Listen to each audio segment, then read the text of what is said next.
Morning to all of you students. आइए आज हम जानते हैं अध्याय 1 अर्थात लेसन 1 के बारे में। ठीक है, जियोग्राफी आपका लेसन 1 में यानी लेसन 1 से आपका जियोग्राफी है। न्यू सिलेबस के आधार पर मैं थोड़ा सा आपसे चर्चा करूं कि कहाँ से इसका जो है कौन कौन से चैप्टर आपको ज्योग्राफी में पढ़ने हैं, तो इसके बारे में आपको जो है नॉलेज हो जाएगा। ठीक है, ये कंटेंट ये देखिए आपका जियोग्राफी है और जियोग्राफी में आपको रिसोर्स एंड डेवलपमेंट, पहला चैप्टर रिसोर्स एंड डेवलपमेंट, संसाधन एवं विकास के बारे में जानना है। लैंड रिसोर्स अर्थात भूमि संसाधन के बारे में आपको नहीं जानने हैं, क्योंकि भूमि संसाधन आपका अभी जो न्यू सिलेबस तैयार किया गया है बोर्ड के द्वारा, इसे जो है छोड़ दिया गया है। ओके, लीव कर दिया गया। नेक्स्ट है आपका एग्रीकल्चर अर्थात कृषि। नेक्स्ट चैप्टर्स है मिनरल्स रिसोर्स एंड इंडस्ट्रियलाइजेशन। ठीक है, ये है आपका खनिज संसाधन एंड औद्योगिकरण। तो ये आपका 4th चैप्टर्स में है, ये भी आपको पढ़ने हैं। एंड ह्यूमन रिसोर्स, मानव संसाधन भी आपको पढ़ने हैं। देन ह्यूमन सेटलमेंट लिव कर देने हैं, छोड़ देने हैं। ठीक है, तो बस ज्योग्राफी में हमें इतना ही जानना है। कितने चैप्टर हुए? 1 2 3 4। कितने चैप्टर आपको जानने हैं? 4 चैप्टर। टोटल चैप्टर 6 थे, जिसमें 2 चैप्टर को हटा दिया गया है, कट कर दिया गया है। ठीक है, तो आइए हम लोग फर्स्ट चैप्टर के बारे में डिस्कस करते हैं, समझने की कोशिश करते हैं। देखिए, असल में है यह कि मेरा मीडियम हिंदी रहा है, लेकिन मैं आप लोगों का रिक्वेस्ट की वजह से प्रयास कर रहा हूँ। अगर बन जाता है तो अच्छी बात है, एक वीडियो आपको दूंगा। अगर आपको समझ में अच्छा आए तो आप अगर इसका रिक्वायरमेंट करेंगे, मांग करेंगे, तो मैं दोबारा बनाने का प्रयास करूँगा। अन्यथा आपके भविष्य के साथ मुझे बहुत प्यार है। मैं चाहूँगा कि आपके लिए स्पेशल अगर सुविधा हो सके तो इंग्लिश मीडियम वाले टीचर पढ़ाएं आपको। ठीक है, चलिए बच्चों, पहले जानते हैं जियोग्राफी क्या होता है। जियोग्राफी, ठीक है, अब ये जियो अर्थात 2 शब्दों से, ठीक है, 2 वर्ड्स मिलकर क्या हुआ है, क्रिएट हुआ है, यानी 2 शब्दों से मिलकर बना है। जियो का अर्थ होता है, जियो का मीनिंग क्या होगा? अर्थ अर्थात पृथ्वी, है ना, अर्थ। इसका मीनिंग क्या होगा? जियो का मतलब होता है अर्थ अर्थात पृथ्वी। ग्राफी का मीनिंग होता है वर्णन करना अर्थात डिस्क्राइब करना। तो इसका साफ साफ अगर आप कहें, डिस्क्राइब हो गया, ये डिस्क्राइब करना। ठीक है, तो ये डिस्क्राइब।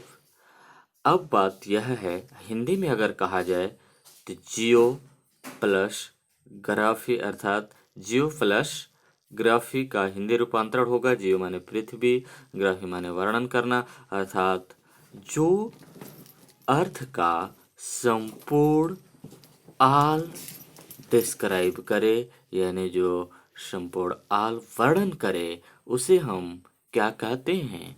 जियोग्राफी कहते हैं। ठीक है बच्चों, आगे बढ़ते हैं। आपको समझ में आ गया होगा, और वैसा कोई बहुत बड़ा क्रिटिकल साइंस तो नहीं है, समझने का प्रयास करते हैं। तो आइए देखते हैं, ये फर्स्ट चैप्टर आपका है रिसोर्स। रिसोर्स मतलब आप जानते हैं संसाधन होता है, एंड मिश और या एवं डेवलपमेंट अर्थात इसका विकास, अर्थात हिंदी में कहें तो संसाधन एवं विकास होता है। ठीक है, रिसोर्स एंड डेवलपमेंट, संसाधन एवं विकास। पहले हम लोग समझने का प्रयास करते हैं कि संसाधन एवं विकास क्या होता है। व्हाट, ठीक है, तो संसाधन किसको कहेंगे? अब पहले आप हिंदी में इसे समझ लें। संसाधन हम उसे कहेंगे जो प्राकृतिक रूप से निःशुल्क मिला हुआ है हमें, नेचुरल रिसोर्स जो बिल्कुल आपको फ्री प्रोवाइड किया गया है। लेकिन वो फ्री प्रोवाइड तो बहुत सारे चीज़ें किए गए हैं, लेकिन वो तब तक संसाधन नहीं कहलाता जब तक वो मानव अर्थात ह्यूमन यूज न हो, अर्थात जब मानव उसे यूज करने लगता है तब वो कहीं संसाधन कहलाता है। मान लेते हैं एक रिवर है, नदी, लेकिन वो नदी तब तक आपके लिए संसाधन नहीं होगा जब तक आप उसे उपयोग नहीं करेंगे, यूज नहीं करेंगे। ठीक है बच्चों, तो ये संसाधन होता है। ठीक है, आइए हम और आगे बढ़ते हैं और देखते हैं क्या है। ठीक है, ये है आपका इसके आगे की बात, इस पर बात करते हैं। हाइलाइटर का यूज कर रहा हूं, है ना, देखना। Our relationship with natural resource, कह रहा है प्राकृतिक संपदा के साथ रिश्ता, कह रहा है नेचुरल रिसोर्स अर्थात प्राकृतिक संपदा या संसाधन, विथ साथ, रिलेशनशिप किसका? आपका, है ना, रिलेशनशिप अर्थात उसका संबंध, यानी कहा जाए तो प्राकृतिक संपदा के साथ आपका संबंध कैसा है? असीम है, गहरा है कि नहीं है? ठीक है, तो ये प्राकृतिक संपदा के साथ रिलेशन के बारे में कह रहा है। Our relation with, relationship with natural, यानी नेचुरल रिसोर्स, प्राकृतिक संपदा के साथ रिश्ता। अब एक एक करके अगर कहा जाए तो बहुत देर लगेंगे, इसलिए थोड़ा सा आप समझने का भी प्रयास करेंगे, क्योंकि आप इंग्लिश मीडियम के बच्चे हैं, तो अवश्य मुझे लग रहा है कि आप समझ रहे होंगे। ठीक है, चलिए बच्चों आगे बात करते हैं। एक एक करके समझने का प्रयास करते हैं। जहाँ समझ नहीं आएगा वहाँ हम समझाने का प्रयास भी करने की भरपूर कोशिश करेंगे। ठीक है, आते हैं, देखते हैं। ह्यूमंस आर, हाइलाइटर कहाँ चला गया? Humans are an integral part of the natural world. ठीक है, नेचुरल वर्ल्ड अर्थात कह रहा है मानव प्राकृतिक दुनिया का एक अभिन्न अंग है। कैसे अभिन्न है? Human are in integral part अर्थात अभिन्न अंग, इंटेग्रल पार्ट मतलब होता है अभिन्न अंग ऑफ द नेचुरल वर्ल्ड, अर्थात मनुष्य प्राकृतिक दुनिया का एक अभिन्न अंग है, बिल्कुल है। हम प्रकृति से अलग किसी भी तरह से नहीं हो सकते। क्यों नहीं हो सकते? बताएं क्यों नहीं हो सकते? इसलिए नहीं हो सकते कि हमारे जितनी भी वातावरण जो दिख रहे हैं इसमें वायु अर्थात एयर, वाटर, ठीक है, लैंड, है ना, फ्रूट्स, फ्लावर्स, एनिमल्स, जितने भी हैं ये सब हमारे साथ जुड़े हुए हैं। हमारे जो ह्यूमन बॉडी है इस बॉडी में भी एयर, वाटर, है ना, फायर, इस तरीके का बहुत सारे तत्व हैं जो प्रकृति से डायरेक्ट रिलेट हैं। अगर एयर 1 घंटे क्या 1 मिनट के लिए रुक जाए तो समझ लीजिए कि आपका जीवन संकट में हो जाएगा कि नहीं? हो जाएगा। ठीक है, आइए आगे जानते हैं। देखिए, लाइक अदर ऑर्गेनिज्म कह रहा है अन्य जीवों they enjoy and use nature's क्या है बॉन्टी, अर्थात जितनी भी हैं नेचर की अन्य जो है जीव जंतु है ना, संपदा, तो ये सारी चीजें ये क्या करते हैं? एंजॉय करते हैं इस प्रकृति में। सच ए एयर, अर्थात कह रहा है जैसे देखें air, water, fruit, flower and other animals, इसके साथ जो है पूरा हो गया।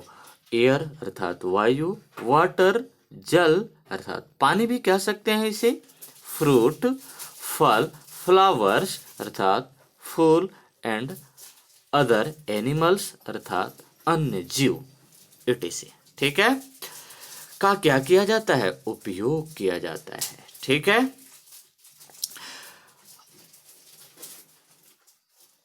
where human differ from other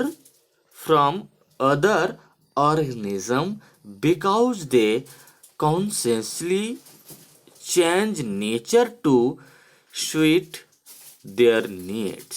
देखिए क्या है, मनुष्य अन्य जीवों से इस मायने में अलग है क्योंकि वह प्रकृति को सोच समझकर अपनी जरूरत के अनुरूप क्या करता है? चेंज करता रहता है, बदलता रहता है। ठीक है, आगे आते हैं। दे यूज नेचर, वे जो है इस प्रकृति का उपयोग मटेरियल्स अर्थात पदार्थ, to make tools and use these tools to produce the things they want, और ये इसके साथ क्या करता है? अपने उपयोगी औजार भी बनाता है। ठीक है, they nature materials they use are make tool and use these tools to produce the things they want। The nature materials they use are called resource। ठीक है, और ये संसाधन से, इस रिसोर्स से वो बनाने का काम करता है क्या? औजार अपने मनपसंद का। फॉर एग्जाम्पल, आइए देखते हैं फॉर एग्जाम्पल के लिए क्या है। इन प्री हिस्टोरिक टाइम, क्या कह रहा है? प्राग ऐतिहासिक काल। प्री हिस्टोरिक टाइम मतलब क्या होता है? प्राग ऐतिहासिक काल। Human chipped stone to make sharp tool, अर्थात बिल्कुल मनुष्य जो है इस पत्थर का एक शार्प बिल्कुल नुकीलेदार औजार बनाता है। एंड और use this tool to hunt, और शिकार करने के लिए इस हथियार का क्या करता है? यूज करता है, उपयोग करता है। डिग रूट्स एंड ट्यूबर्स, अर्थात क्या करता है? इसका काम है शिकार करना, और जमीन खोद करके कंदमूल, रूट्स मतलब क्या? उसके जड़, कंदमूल को क्या करता है? इकट्ठा करता है, निकालता है। ठीक है, मैक बास्केट्स फ्रॉम बम्बू, और बम्बू अर्थात बांस से क्या बनाता है? बास्केट बनाता है, टोकरी बनाता है। And save cloth from animal, ठीक है, और उसके जो है खाल को क्या बनाता है? कपड़े, अर्थात उसे पहनने के लिए वस्त्र के रूप में उपयोग करता है। Heads those the natural resource they used in those day were stones, और वो जो है हथियार के रूप में स्टोन्स, बम्बूस, है ना, हथियार के रूप में स्टोन का, अन्य जो है वस्तु सामान रखने के लिए बम्बूस, औजार के रूप में स्टोन समझ रहे हैं, बम्बू, बांस, एनिमल हाइड्स, ईटीसी, इस सब का जो है क्या करता है, यूज करता है। ठीक है, चलिए आगे जानते हैं, है ना। नेक्स्ट पैराग्राफ में आते हैं।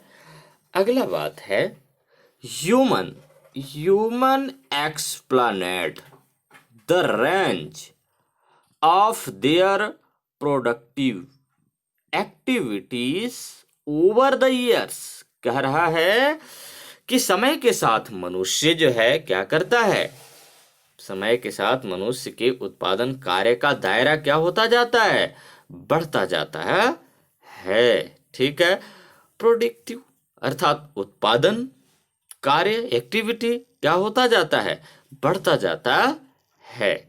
दे वीगन टू यानी rear animal and from the land. ठीक है, और वो जो है क्या करता है, खेती और पशुपालन।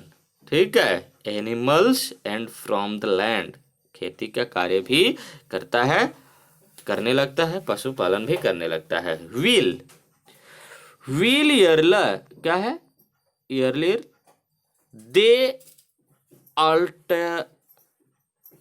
altered non-living things like stone. Living things like stone. They now began to alter and use living being like plants and animals. और वो पेड़ पौधों और जानवरों का भी क्या करने लगते हैं, उपयोग करते हैं अपनी आवश्यकता अनुरूप। ठीक है, they use their tools to clear the forest and leave the land, और इस जो है वन भूमि को सफाया करके जो है अपने जो है रहने के लिए, खेती करने के लिए फॉरेस्ट को क्या करते हैं, क्लियर करने लगते हैं, सफाया करने लगते हैं। दे सेलेक्टेड सीड, और वो लोग क्या करते हैं, बीज का भी चयन करते हैं। And shot the them in the land, और उसको जो है भूमि में क्या करते हैं, उगाते हैं। द प्लांट्स ग्रो, छोटे छोटे पौधे भी, flowered and bore fruit which यानी फल, विच वेयर फूड ग्रेन अनाज भी। Human harvested the crop and built house to store भी करते हैं, कहाँ, घर में। द ग्रेन, और अनाज को क्या करते हैं, स्टोर करते हैं घर में। Their house grew into settlement, और एक स्थायी रूप से रहने का जगह करने क्या करते हैं, बनाते हैं। ठीक है, चलिए नेक्स्ट पैराग्राफ में चलते हैं और समझने का प्रयास करते हैं। ठीक है, इन दिस, हाइलाइटर छूट गया, कहाँ चला गया भाई highlighter. In this way the range of natural resource that human used kept expanding, and their ability to harness these resource kept improving. Historian call this as when human began to domestic animals and cultivate crop. The Neolithic revolution, अर्थात कह रहा है नवपाषाण क्रांति से जो है खेती और पशुपालन की क्या किया गया, शुरुआत किया गया। It began about 10 10,000 year backs, यानी 10,000 वर्ष पहले से human acquired new skill and techniques, यानी मानव जो है नई नई तकनीक सीखने लगा, and began producing many new things on bigger scale, और बड़े पैमाने पर धीरे धीरे जो है ये अपना जो है उत्पादन क्षमता को बढ़ाने लगे। देज इंक्लूडेड until का है utensils made by baking clay, मिट्टी से क्या बनाते हैं, है ना, मिट्टी का बर्तन। cloth made by spinning and weaving fibers, and numbers articles made from metals like copper, bronze and iron, अर्थात तांबा, कांसा और लोहे से। ठीक है, तो इस प्रकार मिट्टी को पकाकर मिट्टी का बर्तन बनाने लगे। रेसे से, स्पिनिंग मतलब क्या होता है, रेसे से कपड़े बनाना, तांबा, कांसा, लोहा आदि ये तरह तरह की धातुओं का उपयोग करते हैं। ठीक है बच्चों, तो यहाँ तक आज हम लोग समझने का प्रयास किए हैं। अगर आपको ये अच्छा लगे तो आप कमेंट करें और इस जो है यूट्यूब को सब्सक्राइब भी करें, ताकि मैं समझ पाऊँ कि मैं वीडियो आगे बनाऊँ तो आपको ये फायदेमंद होगा तो मैं बनाऊँगा, अन्यथा आपके भविष्य के साथ मैं खिलवाड़ तो करने का बिल्कुल प्रयास नहीं करूँगा बच्चों। इसलिए चलिए, एक क्वेश्चन है और इस क्वेश्चन का आंसर आप लोग देंगे। ये क्वेश्चन है, what do you think were the natural resource use the early farmers and artisans make a detailed list. जो हम लोग पढ़े उससे संबंधित है, आप इसे हल करके मेरे पर्सनल व्हाट्सएप पर अवश्य भेजेंगे। ठीक है, अगले हम लोग नेक्स्ट डे जानेंगे हु ऑन्स नेचुरल रिसोर्स, अर्थात संसाधन किसका है। ठीक है, इसके बारे में जानेंगे। तब तक के लिए धन्यवाद बच्चों, बाकी अगले दिन हम फिर से बात करेंगे। ओके।